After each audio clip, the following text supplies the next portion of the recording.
नमस्कार दोस्तों, मेटटॉक 19 में आपका स्वागत है। चलिए आज सूचर्स और सूचरिंग के टॉपिक का एक फटाफट रिवीजन करते हैं। ये नॉर्सिट एग्जाम के लिए एक बहुत ही जरूरी टॉपिक है, तो ध्यान से समझिएगा।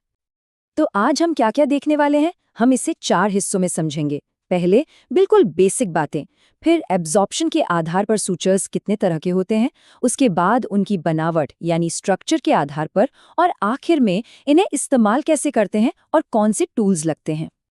तो सबसे पहले बिल्कुल बेसिक से शुरू करते हैं।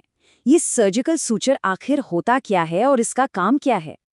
तो सूचर है क्या? देखिए, सीधे सरल शब्दों में कहें तो ये एक धागे जैसा मटेरियल है। जब भी कोई चोट लगती है या सर्जरी होती है तो कटे हुए टिश्यूज के किनारों को पास लाने के लिए इसका इस्तेमाल होता है, ताकि हीलिंग अच्छे से हो सके। ये एक तरह से टिश्यूज के लिए गोंद का काम करता है। अच्छा, अब आते हैं असली और दिलचस्प बात पर। सारे सूचर्स एक जैसे नहीं होते। तो चलिए सबसे पहले और सबसे जरूरी क्लासिफिकेशन से शुरू करते हैं, जो है एब्जॉर्प्शन के आधार पर। मतलब कौन सा सूचर शरीर में घुल जाता है और कौन सा नहीं। इसको एक आसान से उदाहरण से समझते हैं। एब्जॉर्बेबल सूचर्स मतलब जो शरीर में घुल जाते हैं, वो एक तरह से घुलने वाली टॉफी जैसे हैं। ये अपना काम करते हैं और समय के साथ शरीर में ही गायब हो जाते हैं। वहीं दूसरी तरफ है नॉन एब्जॉर्बेबल सूचर्स, जो परमानेंट होते हैं और उन्हें बाद में निकालना पड़ता है। चलिए इस टेबल पर एक नजर डालते हैं। यहाँ ध्यान देने वाली बात यह है कि विक्रिल को घुलने में करीब 2 महीने लगते हैं, जबकि पीडीएस 6 महीने तक भी रह सकता है। ये बहुत बड़ा फर्क है। अब कौन सा इस्तेमाल करना है, ये इस बात पर निर्भर करता है कि टिश्यू को ठीक होने में कितने समय तक सहारे की जरूरत है। और दूसरी तरफ कुछ जगहें ऐसी होती हैं जहां हमें एक मजबूत, लंबे समय तक चलने वाली पकड़ चाहिए होती है, जैसे कि किसी टेंडन को रिपेयर करना हो या हर्निया की सर्जरी हो।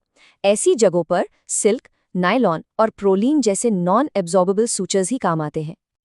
तो एब्जॉर्प्शन के अलावा और क्या है जो सूचर्स को अलग बनाता है? वो है उनकी बनावट, यानी उनका स्ट्रक्चर। सूचर बना कैसे है, इससे भी बहुत फर्क पड़ता है। मल्टीफिलामेंट, जैसा कि नाम से ही पता चल रहा है, कई धागों को मिलाकर बनता है, एक बुनी हुई रस्सी की तरह। ये मजबूत होते हैं और गांठ अच्छी लगती है, पर इनमें बैक्टीरिया के छिपने की जगह होती है। जबकि मोनोफिलामेंट एक सिंगल, चिकने धागे जैसा होता है। इसमें बैक्टीरिया को पनपने की जगह नहीं मिलती, इसलिए इन्फेक्शन का खतरा कम हो जाता है। ये टेबल बहुत जरूरी है। एक पल के लिए इसे देखिए। क्या ये उदाहरण याद रख सकते हैं? मोनोफिलामेंट में आते हैं प्रोलीन और पीडीएस, और मल्टीफिलामेंट में आते हैं सिल्क और विक्रिल।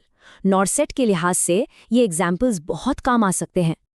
और आखिर में एक और क्लासिफिकेशन है जो काफी सीधी सादी है। ये सूचर आते कहाँ से हैं? नेचुरल, जैसे कि सिल्क, या सिंथेटिक, जो लैब में बनते हैं। नेचुरल सूचर्स सदियों से इस्तेमाल हो रहे हैं, पर सिंथेटिक सूचर्स का एक बड़ा फायदा ये है कि उनसे टिश्यू रिएक्शन या एलर्जी होने का खतरा कम होता है। तो अब जब हम थियोरी समझ गए हैं, तो चलिए इसे प्रैक्टिकल एप्लीकेशन से जोड़कर देखते हैं। मतलब सूचरिंग की तकनीकें कौन सी हैं, टाके कब निकालने चाहिए और कौन से औजारों का इस्तेमाल होता है। ये 5 मेन तकनीकें हैं जो इस्तेमाल होती हैं। जैसे एक सिंपल कट के लिए इंटरप्टेड टाँके बहुत अच्छे होते हैं। वहीं पर्ल स्ट्रिंग सूचर किसी ड्रेनेज ट्यूब को अपनी जगह पर बनाए रखने के लिए एकदम सही है। हर तकनीक का अपना एक खास काम है। ये बात काफी कमाल की है ना, कि चेहरे का घाव किसी जोड़ के घाव से लगभग 6 गुना तेजी से बढ़ सकता है। ऐसा इसलिए होता है क्योंकि चेहरे पर ब्लड सप्लाई बहुत अच्छी होती है, और इसी वजह से अलग अलग जगहों से टांग के हटाने का समय भी इतना अलग होता है। अब सुई की बात करते हैं। ये सिर्फ एक सुई नहीं है, ये एक प्रिसिजन टूल है, और इसे पकड़ने का भी एक खास तरीका होता है। सही कंट्रोल के लिए इसे हमेशा टिप से 2/3 दूरी पर पकड़ा जाता है, बिल्कुल वैसे ही जैसे बारीक काम करने के लिए पेंसिल को सही जगह से पकड़ना जरूरी है। तो चलिए जो कुछ भी हमने सीखा है उसे एक साथ लाते हैं।